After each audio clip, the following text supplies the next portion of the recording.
মুহতারাম হাজিরিন, এরপর সন্তান যখন আস্তে আস্তে আরো বড় হতে লাগবে, তখন সন্তানকে ধর্মীয় শিক্ষা দান করতে হবে। আজকে আমার আলোচনার টপিকই হলো এটা, সন্তানকে ধর্মীয় শিক্ষা আমরা কিভাবে দিব। আরেকটা মা বাবার দায়িত্ব এবং কর্তব্য হলো সন্তানকে জাহান্নামের আগুন থেকে বাঁচাতে হবে। মুহতারাম হাজিরিন, পৃথিবীর মধ্যে যত ভালোবাসা আছে, পৃথিবীর মধ্যে যত মায়া আছে, পৃথিবীর মধ্যে যত মোহাব্বত আছে, তার মধ্যে সবচেয়ে বেশি ভালোবাসা, মায়া, মোহাব্বত হয় হলো মা বাবার সঙ্গে সন্তানের সাথে। কথা বলেন ঠিক কিনা?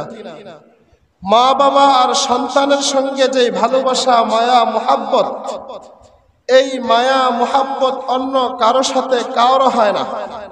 বন্ধুর সাথে এতটা মোহাব্বত ভালোবাসা হয় না, চাচা খালুর সাথে এত ভালোবাসা মোহাব্বত হয় না, প্রতিবেশী পাড়া প্রতিবেশীর সাথে এত বেশি মোহাব্বত হয় না যেই মোহাব্বত একজন সন্তানের সাথে মা বাবার হয়। এই জন্য দেখবেন সন্তান যদি একটু ব্যথা পায়, এই ব্যথাটা আসলে সন্তান পায় না, যেন মা বাবা পাইল। সন্তান যদি কখনো একটু অসুস্থ হয়ে যায়, সন্তান পেরেশান কতটুকু হয়, তার চেয়ে মা বাবা বেশি পেরেশান হয়ে যায়। এই জন্য মুহতারাম হাজিরিন, সন্তানটা যখন ছোট থাকবে, সন্তানটা কাদা মাটির মতো থাকে।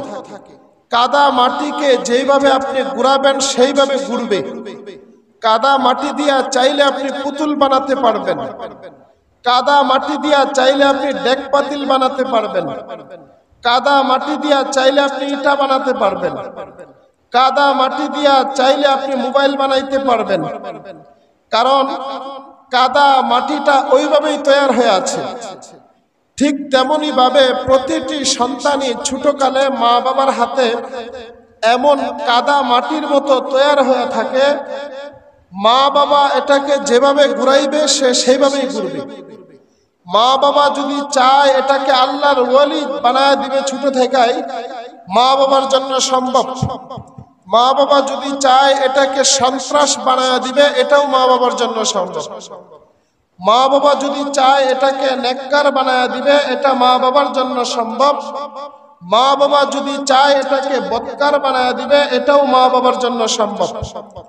এই জন্য মুহতারাম হাজিরিন, আপনার সন্তানের প্রতি আপনাকে লক্ষ্য রাখতে হবে, আপনার সন্তান কোন পথে হাঁটছে, আপনার সন্তানকে আপনি কি শিক্ষা দিচ্ছেন, আপনার সন্তানকে আপনি কিভাবে পরিচালিত করছেন, আপনার সন্তানকে আপনি ধর্মীয় শিক্ষা দিচ্ছেন কিনা।